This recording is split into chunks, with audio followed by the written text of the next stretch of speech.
Section 2.1.9 DevSecOps Security Integrated. Not bolted on. Let's begin with a simple image. Imagine you're building a house. In the old way of doing things, you finish everything first. You pour the foundation, raise the walls, put on the roof, and decorate the interior.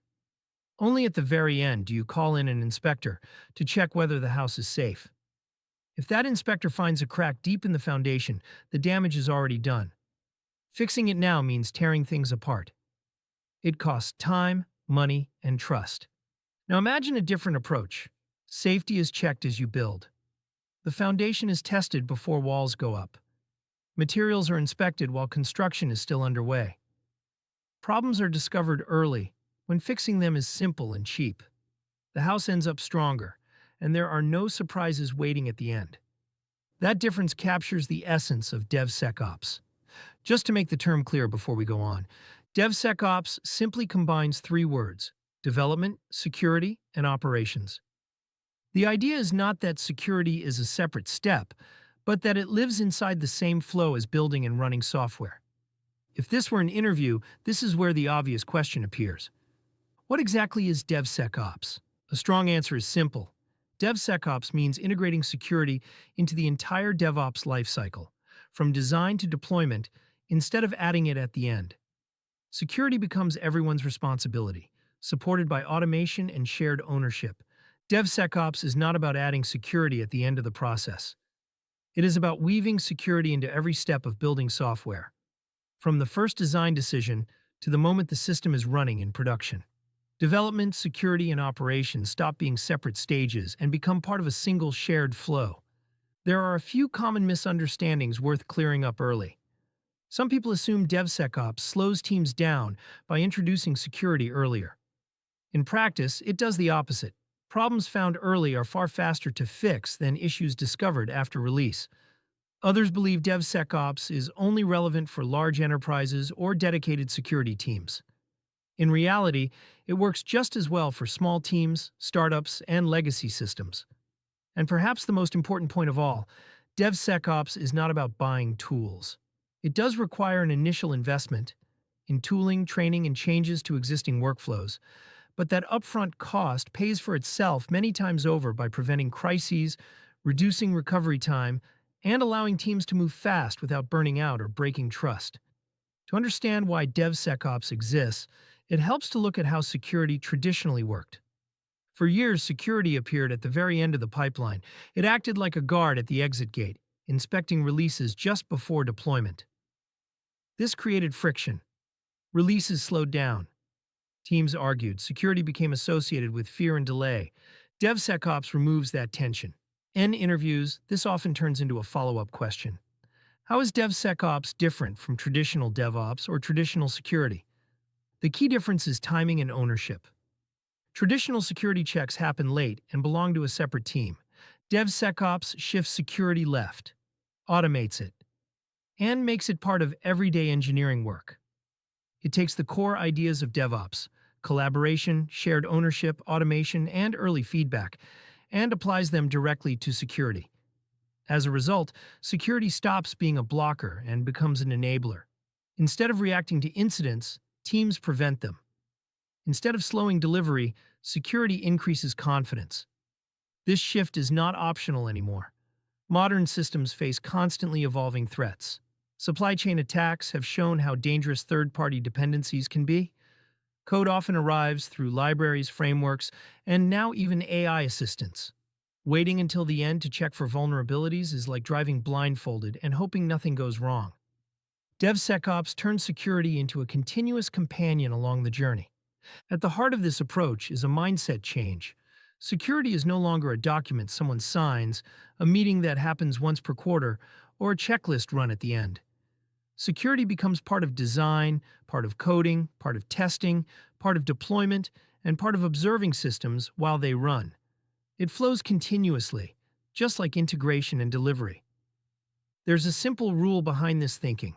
The earlier a risk is discovered, the cheaper and safer it is to fix. This is the same logic behind the shift-left mindset, extended into the security domain. Everyone shares responsibility. Developers think about security while writing code. Operations teams build it into infrastructure and runtime behavior. Potential disasters are reduced to small, manageable fixes. Running securely means watching how systems behave while they are live. It includes monitoring traffic, detecting anomalies, and responding quickly when something looks wrong. Not just securing the system before it goes online. This is also where the idea of security as code naturally emerges. Security as code means that security rules are written and managed like software. They live in version control, are reviewed like code, and are enforced automatically, instead of relying on manual checks or tribal knowledge. Security rules stop being informal guidelines and become declarative, versioned, and automated. Infrastructure definitions are scanned before deployment. Security policies are expressed as code and enforced by pipelines.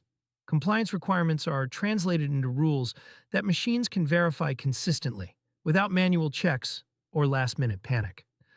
All of this fits perfectly with the story we've been building so far. DevOps unified teams. Feedback loops accelerated learning. Shift left moved quality earlier. Continuous improvement made learning automatic. Cross-functional ownership made outcomes collective. DevSecOps is the inevitable next step. If everyone owns quality, availability, and reliability, then it follows naturally that everyone also owns security. So what does this look like in everyday work? At a senior level, the question usually becomes more practical. How do you actually implement DevSecOps in a CI/CD pipeline? A solid answer focuses on integration. Security checks are embedded directly into pipelines through automated scanning, dependency analysis, secrets detection, and policy enforcement. The goal is to catch issues early, when fixes are fast and low risk. For developers, security feedback appears early, often while code is still being written. Third-party dependencies are analyzed before risky components are pulled in. Secrets are detected before they ever reach a repository. As software increasingly incorporates AI-generated code, early scanning becomes even more critical because mistakes can multiply at machine speed. For infrastructure and operations, security continues through deployment and into runtime. Infrastructure definitions are validated before they touch real environments. Deployment pipelines enforce rules automatically. Once systems are live, continuous monitoring observes behavior, detects anomalies, and supports fast incident response. Over time, security also becomes measurable. Teams track how long it takes to remediate a vulnerability, how many security checks run automatically in each pipeline, and how often risky changes are stopped before production. Security stops being a feeling and becomes a visible part of delivery performance. In practice, this means teams can point to numbers. How fast vulnerabilities are fixed, how often risky changes are caught before production. Security becomes something you can see, not just something you hope for. Security stops being a feeling and becomes a visible part of delivery performance. At higher levels, interviewers often ask how success is measured. In DevSecOps, success shows up in metrics: faster remediation times, fewer incidents reaching production, and security checks becoming a natural part of delivery, not a separate phase. Supply chain risks are addressed by tracking exactly what goes into a system. Automatically generated software bills of materials, or SBOMs, make dependencies visible and auditable. This visibility turns unknown risk into something measurable and manageable. An SBOM is simply a detailed list of everything that makes up a piece of software. It shows which libraries and components are included, so teams know exactly what they are running and where risks might enter. Compliance benefits naturally from this approach as well. Requirements such as data protection or industry regulations stop being annual fire drills. They are encoded into pipelines as automated checks, making compliance a continuous property of the system rather than a periodic crisis. Compliance simply means following required rules and regulations. In DevSecOps, those rules are checked automatically, so teams do not have to scramble before audits or rely on manual reviews. Behind all of this, culture plays a decisive role. In DevSecOps, security is not a police department. It is not the team that arrives to stop a release. Security becomes a partner and a source of insight. Ownership is shared. Blame disappears. Fear fades. Security turns into an ongoing conversation, replacing last-minute conflict with early guidance. This cultural foundation is what allows the model to scale.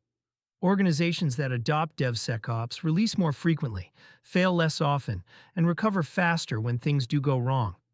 Risks do not accumulate because they are addressed continuously. Teams collaborate instead of competing. Across industries, the pattern repeats itself. Integrated security scales, better than security added at the end. And like everything else in DevOps, security is never finished. Threats evolve, technologies change, new attack surfaces emerge. DevSecOps follows the same rhythm as continuous improvement. Reflect, improve, adapt, and learn. Security becomes a cycle, not a milestone. So here's the core takeaway. DevSecOps is not a tool. It is not a department. It is not a checklist. It is the idea that security lives inside the flow of DevOps itself. It becomes early instead of late, automated instead of manual, shared instead of isolated, and cultural instead of bureaucratic. That shift transforms security from a brake pedal into a steering mechanism. The result is simple. Better safety, stronger confidence, better delivery. That is DevSecOps. And yes, when interview questions come up, this is exactly what experienced engineers listen for. Not buzzwords or tool names, but integration, ownership, and prevention instead of reaction. With security now embedded into the DevOps flow, we move into the next area. The focus now shifts to CI/CD and software delivery automation. End of section 2.1.9.